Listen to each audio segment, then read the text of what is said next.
आमच्या स्वानंद न्यूज चॅनलला सबस्क्राइब करा, बेल आयकॉन दाबा आणि पहा स्वानंद न्यूजचे व्हिडिओ सर्वात आधी आपल्या मोबाईलवर।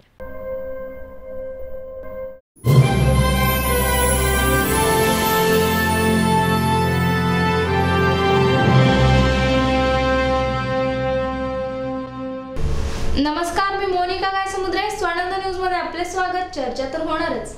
उल्हासनगर महापालिकेच्या मालमत्ता कर बिल वाटपाचे काम शहरातील महिला बचत गटांकडून करण्यात येते, मात्र आता हे काम खासगी कंपनीला सोपवण्याचे काम शेवटच्या टप्प्यावर आहे। मनसेने या कामाला विरोध करीत या कामाला स्थगिती द्यावी अशी मागणी जिल्हाध्यक्ष सचिन कदम यांनी केली आहे। उल्हासनगरमधील मालमत्तांचे जीएसआय आधारित संरक्षण मॅपिंग करण्यासाठी पालिकेने निविदा मागवल्या होत्या। त्यानुसार हे काम मुख्यमंत्र्यांच्या नागपूर शहरातील मेकोल्बो ग्रुप यांना देण्याचे निश्चित झाले। या कंपनीद्वारेच आता मालमत्ता कराचे बिल देण्यात येणार आहे। सध्या बिल वाटण्याचे काम महिला बचत गटामार्फत 40 लाख रुपयांमध्ये करण्यात येते। हेच काम मेकोल्बो कंपनीला 3 करोड 10 लाख मध्ये देण्यात येणार आहे। या कंपनीला काम मिळाल्यास बचत गटातील महिला बेरोजगार होतील, त्यामुळे हा कंत्राट रद्द करावा अथवा 3 करोड 10 लाखांचा कंत्राट आम्हाला देण्यात यावा असे महिला बचत गटाचे म्हणणे आहे। महिला बचत गटाचे प्रतिनिधी पालिका आयुक्तांची भेट घेण्यासाठी आले होते, मात्र ते न भेटल्याने कर विभागाचे विनायक फासे यांची त्यांच्या दालनात भेट घेतली। उल्हासनगर महानगरपालिकेमार्फत की जीएसआय म्हणून असं टॅक्स मॅपिंगचं असेसमेंटचं काम आणि शहरातील टॅक्स पावत्या वाटायचं काम हे नागपूरच्या एका कंपनीला देण्यात येत आहे। तर त्या अनुषंगाने आम्ही काल आयुक्तांशी बोललो, सर्वांशी बोललो की निदान तुम्ही मॅपिंगचं काम देता द्या, पण गेल्या 2 वर्षापासून आमच्या उल्हासनगरच्या महिला हे जे टॅक्स पावत्या वाटायचं काम करत होते ते हे काम त्यांनाच भेटू द्या, कारण की छपाई आणि वाटायचं काम हार्डली 35 ते 40 लाखाला ह्या आमच्या महानगरपालिकेच्या महिला बचत गटांना भेटत होतं आणि तेच काम ह्या लोक contract through tender through 3 crore 10 लाखाला त्या कंपनीला देतात आहे। तर आम्ही आयुक्तांना सांगितलं आहे की जर तुम्ही ते काम त्यांना दिलं तर विनाकारण मोर्चाचं स्वरूप महिलांस्वरूप आम्ही महानगरपालिकेवरती धडकू।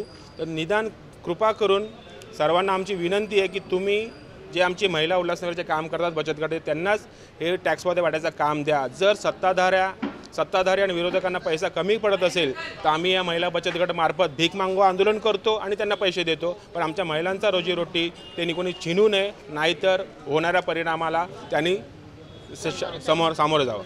नगर महानगरपालिका टेंडर पास करते 17 कोटीचं, त्यामध्ये असेसमेंटसाठी 13 कोटी आणि बिलं वाटण्यासाठी 3 कोटी 10 लाख रुपयाचं टेंडर आहे। हे बिलं वाटण्याचं काम 2 वर्षापूर्वी महिला बचत गटांनी केलेलं आहे। हे महिला बचत गटांनी चांगल्या प्रकारची कामं केलेली आहेत 2 वर्षापासून।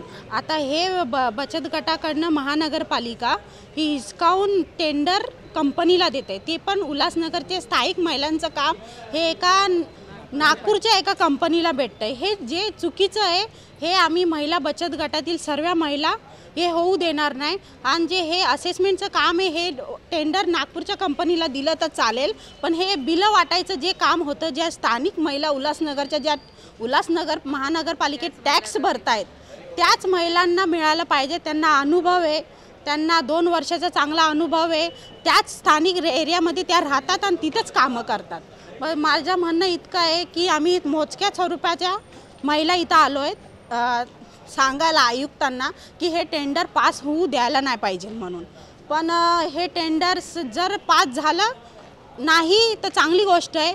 जर हे टेंडर पुढं आलं तर आम्ही जास्त संख्येने महिला मोर्चा घेऊन उल्हासनगर महानगरपालिकेत आयुक्तासमोर उभं राहून आम्ही बोलू की हे जे काम आम्हाला मिळालं आहे ते आम्हालाच राहू द्या आणि हे टेंडर पण 1 वर्षासाठी नाही 5 वर्षासाठी ते कंपनीनं देण्यात आले। हे स्थानिक महिला ज्या आता मतदारसंघात या आपल्या सगळ्या स्थानिक महिला या मतदार याच्यात आहेत त्यांना हिसकावून ते कंपनीला देत आहे, हे चुकीचं आहे।